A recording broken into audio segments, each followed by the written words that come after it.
Selamat pagi, kami dari kelompok 8. Saya dengan Rika Amelia. Saya dengan Dewi Nuraini.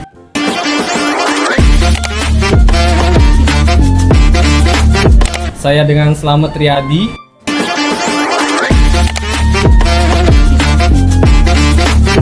Saya dengan Siska Oktarina.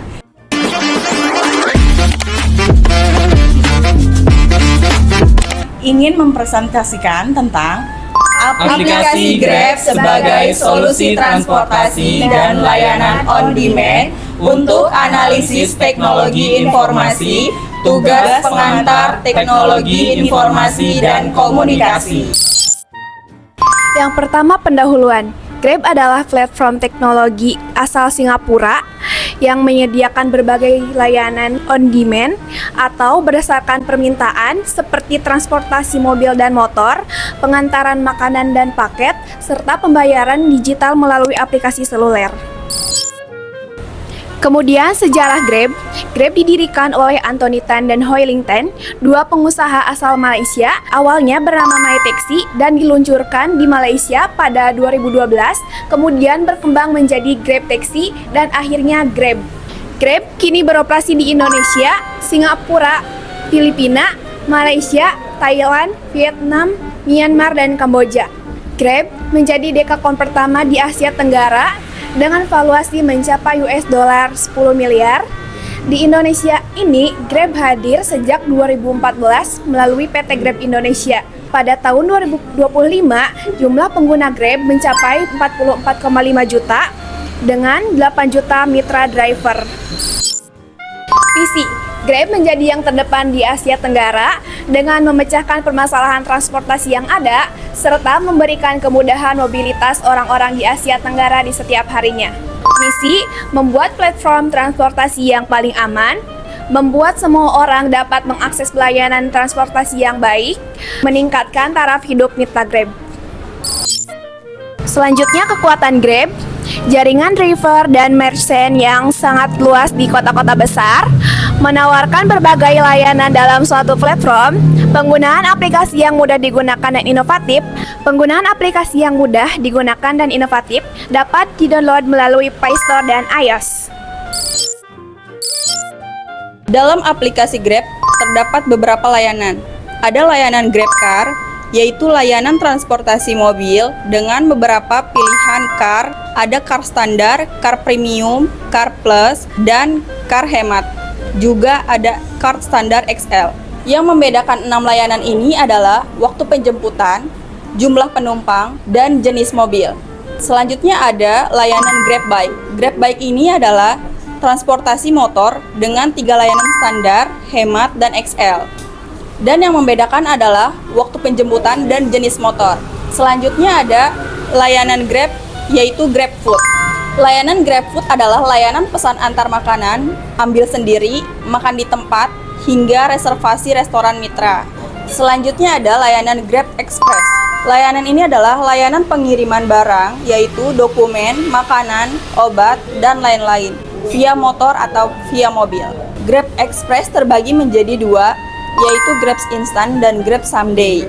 Yang membedakan adalah waktu penjemputan dan estimasi pengantaran kepada konsumen. Selanjutnya ada layanan GrabMart. GrabMart adalah belanja kebutuhan harian, yaitu sayur, sembako, dan lain-lain. Dari toko mitra, diantar dengan motor atau mobil sesuai dengan ukuran barang. Kemudian ada layanan pulsa atau bill.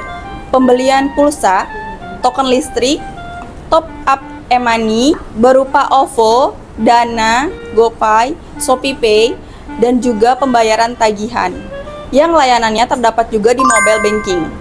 Selanjutnya ada layanan pinjaman, yaitu layanan pinjaman uang dengan tenor tertentu. Juga ada layanan Grab Health.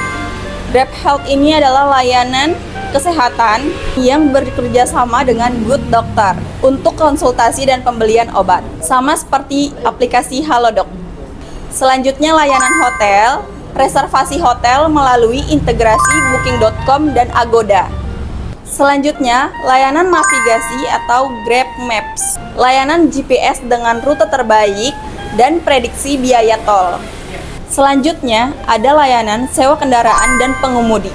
Layanan ini adalah layanan rental beserta supir. Kali ini saya akan menjelaskan tentang kelebihan Grab dibanding pesaingnya.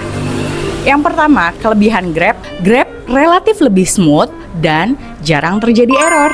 Yang kedua, memiliki fitur aplikasi chat dan telepon sehingga tidak perlu biaya tambahan. Yang ketiga, driver Grab biasanya lebih disiplin dan lengkap menggunakan atribut. Yang keempat, Grab dapat mengakses lokasi orderan. Yang kelima, di aplikasi Grab juga bisa melihat riwayat transaksi kalian. Yang keenam, di aplikasi Grab kalian bisa menggunakan pembayaran dengan pay letter atau kartu kredit. Yang ketujuh, perjalanan kalian di dalam Grab itu selalu dilindungi dengan asuransi. Selanjutnya, saya akan membahas kelemahan Grab.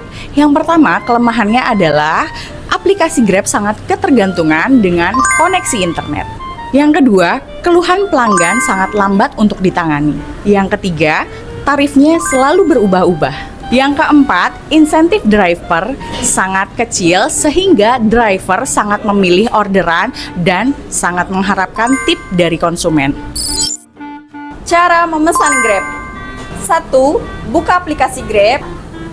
2. Pilih layanan sesuai kebutuhan. Ketiga, aplikasi akan mendeteksi lokasi secara otomatis. Yang keempat, masukkan alamat tujuan dan perkiraan biaya akan muncul. Lalu pilih metode pembayaran. Yang kelima, proses pencarian driver terdekat. Anda dapat melihat informasi driver dalam aplikasi. Tarif Grab. Tarif Grab akan muncul di awal pemesanan. Pembayaran Grab dapat menggunakan uang tunai, GrabPay yang bekerja sama dengan OVO, Grab Pay Later, atau kartu kredit. OVO sendiri dapat di top up melalui driver, m-banking, atau minimarket. Kebijakan keamanan Grab. 1. Kode etik, standar kepatuhan hukum, keselamatan, keamanan, dan layanan Grab yang diharapkan dari mitra. Yang kedua, perlindungan data. Janji Grab untuk menjaga data dan informasi pribadi agar tetap aman dan terlindungi. Yang ketiga, keamanan data. Komitmen Grab dalam memastikan sistem tetap terlindung dengan baik untuk menjaga privasi. Yang keempat, anti pelecehan. Kebijakan tanpa toleransi terhadap pelecehan seksual untuk mempertahankan ekosistem yang sehat. Yang kelima, ketentuan layanan. Kondisi yang berlaku untuk penggunaan layanan Grab apapun. Pencegahan. Yang pertama, pemeriksaan latar belakang pengemudi, seleksi keamanan sebelum mengemudi bergabung. Yang kedua, pelatihan mengemudi, tes mengemudi untuk calon mitra Grab Bike. Yang ketiga, ontentifikasi foto pengemudi, verifikasi wajah harian dengan teknologi pengenalan wajah. Yang keempat, program keamanan pihak ketiga, yaitu deteksi potensi resiko terhadap keamanan dan privasi data. Yang kelima, pencegahan aktivasi ilegal, blokir aplikasi dan akun ilegal atau beresiko. Yang keenam, verifikasi akun, sistem keamanan untuk mendeteksi login mencurigakan dan memastikan akses oleh pemilik akun asli. Perlindungan. Yang pertama, tombol darurat. Hubungi kontak darurat langsung dari aplikasi. Yang kedua, berbagi perjalanan. Kirim detail perjalanan dan lokasi GPS ke orang lain. Yang ketiga, asuransi kecelakaan. Jaminan tambahan bagi penumpang dan pengemudi. Yang keempat, keamanan data. Sistem keamanan canggih melindungi akun data pribadi dan e-wallet. Tindakan. Yang pertama, ulasan perjalanan. Penumpang dan pengemudi dapat memberi rating dan review. Yang kedua, pemantauan dan investigasi tim, khusus memantau kualitas layanan. Yang ketiga, telematika pengemudi, deteksi perilaku mengemudi berbahaya dan evaluasi rutin. Yang keempat, layanan 24/7. Bantuan pelanggan tersedia kapan saja. Fitur baru, pesan suara dan foto untuk komunikasi lebih akurat via GrabChat. Yang kedua, POI, titik penjemputan akurat, penjemputan lebih jelas di lokasi ramai. Yang ketiga, ubah tujuan, bisa mengubah destinasi saat perjalanan berlangsung. Yang keempat, batal kapan saja, fitur pembatalan sebelum terhubung dengan driver. Standar pelayanan driver. 1.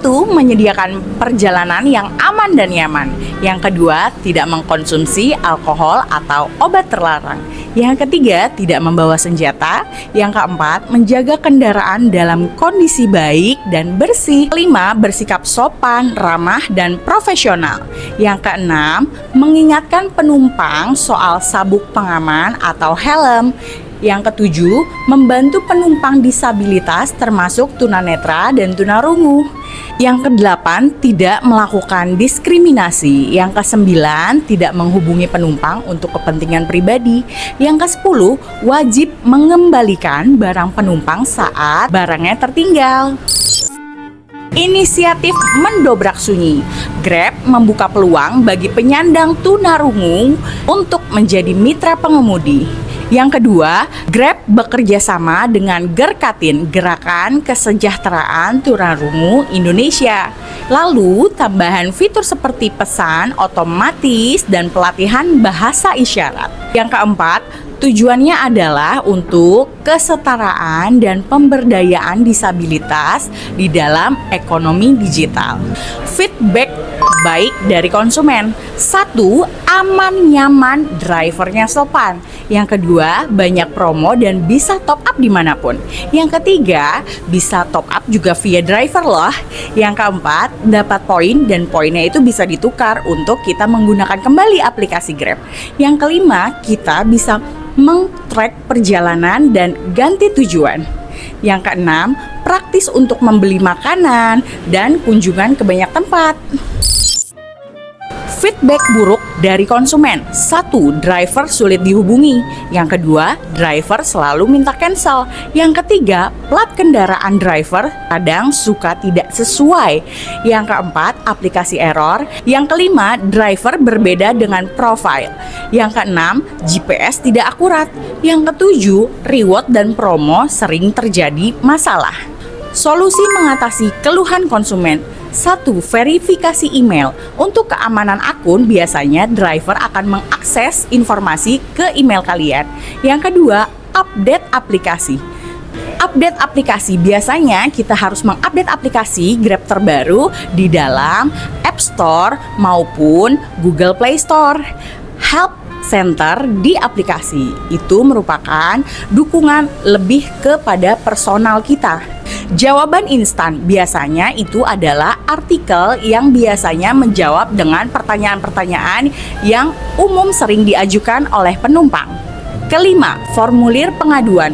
Jika jawaban Anda belum ditemukan pada jawaban instan tadi, biasanya Grab akan mengalihkan ke formulir layanan. Yang terakhir, tindak lanjut menggunakan via email. Biasanya pihak Grab akan mengkonfirmasi kembali kepada pelanggan menggunakan email. Sekian presentasi aplikasi layanan Grab dari kelompok 8. Kami ucapkan Terima kasih. Bye.